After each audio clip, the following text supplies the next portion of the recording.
नमस्कार। कभी सोचा है कि दुनिया के सबसे बड़े लोकतंत्र की जो रूल बुक है वो आखिर लिखी कैसे गई? आज हम भारत के संविधान के बनने की कहानी जानेंगे, जो सच कहूं तो किसी महाकाव्य से कम नहीं है।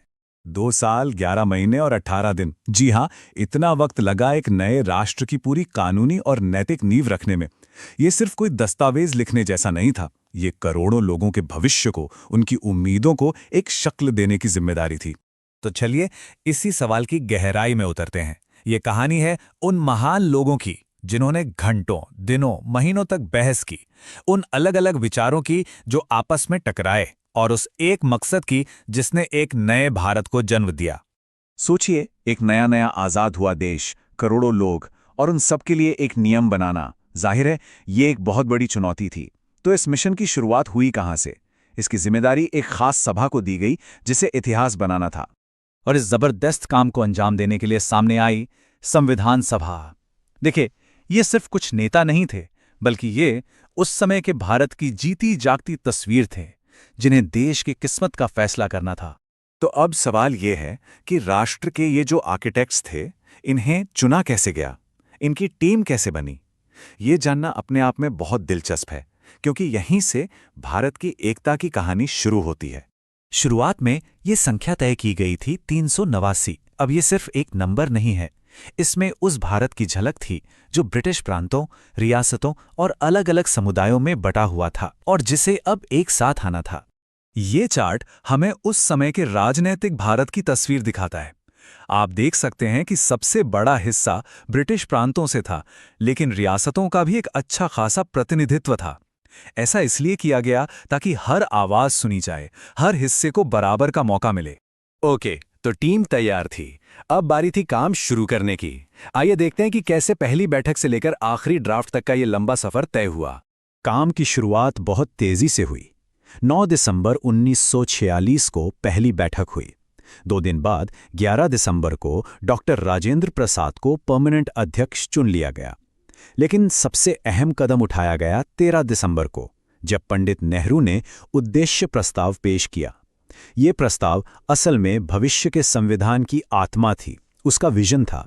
इसी ने तय किया कि भारत कैसा देश बनेगा, एक संप्रभु, समाजवादी, धर्मनिरपेक्ष और लोकतांत्रिक गणराज्य। अब देखिए, संविधान बनाना कोई एक इंसान का काम तो था नहीं।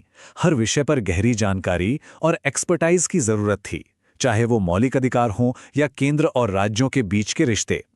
इसलिए इस बड़े से काम को छोटी छोटी स्पेशलाइज्ड कमिटियों में बांट दिया गया।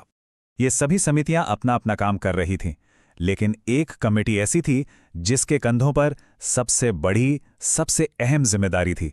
इन सभी अलग अलग रिपोर्ट्स और आइडियाज को मिलाकर संविधान का एक फाइनल ढांचा तैयार करना। और वो थी प्रारूप समिति, यानी कि ड्राफ्टिंग कमेटी। आप इन्हें संविधान के चीफ आर्किटेक्ट्स कह सकते हैं, जिनका काम था वो फाइनल ब्लूप्रिंट तैयार करना जिस पर आज का हमारा भारत खड़ा है। और इस सबसे जरूरी टीम के कैप्टन थे डॉक्टर BR अम्बेडकर। उनके साथ थे देश के कुछ सबसे बेहतरीन कानूनी दिमाग। इसी टीम ने महीनों तक मेहनत करके संविधान के एक एक शब्द, एक एक कॉमा को तराशा और उसे वो आखिरी शक्ल दी जिसे हम आज जानते हैं।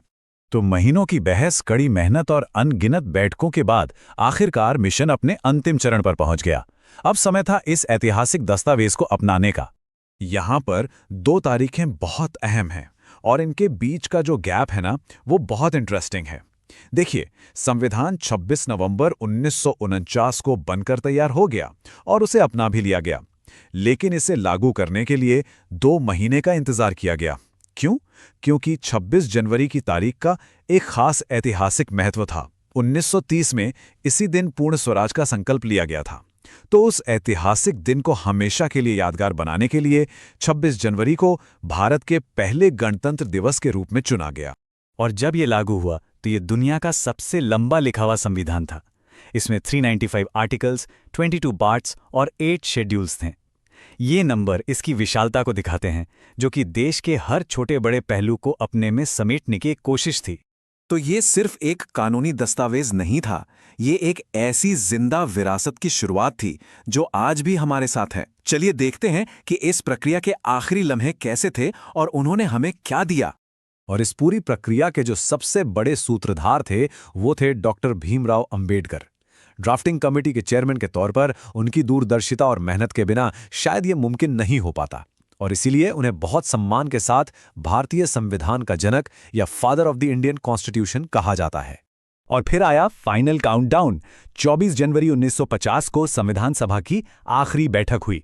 उसी दिन डॉक्टर राजेंद्र प्रसाद को आजाद भारत का पहला राष्ट्रपति चुना गया, और ठीक 2 दिन बाद 26 जनवरी को संविधान पूरी तरह से लागू हो गया और भारत एक संप्रभु गणराज्य बन गया। तो आखिर में बस एक सवाल रह जाता है कि कैसे सिर्फ कागज और स्याही से बना एक डॉक्यूमेंट एक पूरे देश की धड़कन, उसकी उम्मीदों और उसके भविष्य की गारंटी बन सकता है। यही भारतीय संविधान की ताकत है, एक ऐसा दस्तावेज जो आज भी हमारे राष्ट्र को रास्ता दिखाता है।